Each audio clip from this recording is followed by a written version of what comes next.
Hi welcome to all. இப்போ நம்ம 1 minute வீடியோவில் என்ன டாபிக் பார்க்க போகிறோம்னா, இந்த முகத்தில் உள்ள கருமையை வந்து எப்படி நீக்கிறது ஈஸியான டிப்ஸை தான் இப்போ சொல்ல போகிறேன். இப்போ எலுமிச்சை சாறு இருக்குல்ல, எலுமிச்சை சாறில் வந்து விட்டமின் சியும் ஆசிடும் அதிகமாக இருக்கிறதுனால நம்ம சருமத்தை வந்து அந்த கருமையை நீக்கி பொலிவாகவே வச்சுக்கிறோம். இப்போ வந்து எலுமிச்சை சாறை வந்து ஒரு பஞ்சில் நனைச்சி ஃபேஸில் நல்லா வந்துட்டு தொட்டு தொட்டு கொடுத்துட்டு ஒரு 20 நிமிஷம் கழிச்சு ஃபேஸ் வாஷ் பண்ணிங்கன்னா நம்ம ஃபேஸ் கொஞ்சம் க்ளோவாகவும் தெரியும். அதே சமயம் அந்த கருமையை நீங்கும். கொஞ்சம் தொடர்ந்து தான் நீங்கள் செஞ்சாகணும். அதே மாதிரி எலுமிச்சை சாறில் வந்து தேன் கலந்து ஃபேஸில் ஃபேஸ் பேக் மாதிரி போட்டிங்கன்னா அதுவும் ஃபேஸை வந்து க்ளோவாகவும் கொடுக்கும், கருமையும் நீக்கி கொடுக்கும்.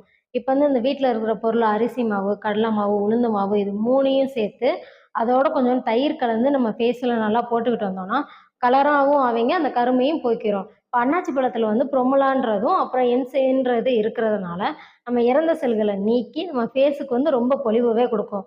இப்போ வந்து வெயிலில் நம்ம போகிறதுனால நம்ம முகத்தில் உள்ள கருமையை போக்குறதுக்காக வெள்ளரிக்காய் துண்டை வந்து என்ன சொல்கிறது ரவுண்டாக நீங்கள் கட் பண்ணிக்கோங்க. வெள்ளரிக்காவை ரவுண்டாக கட் பண்ணி கண்ணில் வந்து டெய்லி வந்துட்டு காலையில இல்லை சாயந்தரமாக வந்து இப்படி ஃபேஸ் பக்கத்தில் வச்சுட்டு கொஞ்ச நேரம் கண்ணை மூடிட்டு எடுத்தீங்கன்னா அந்த கருவளையத்தையும் போக்கிறோம், ஃபேஸில் உள்ள கருமையும் வந்து போக்கிறோம்.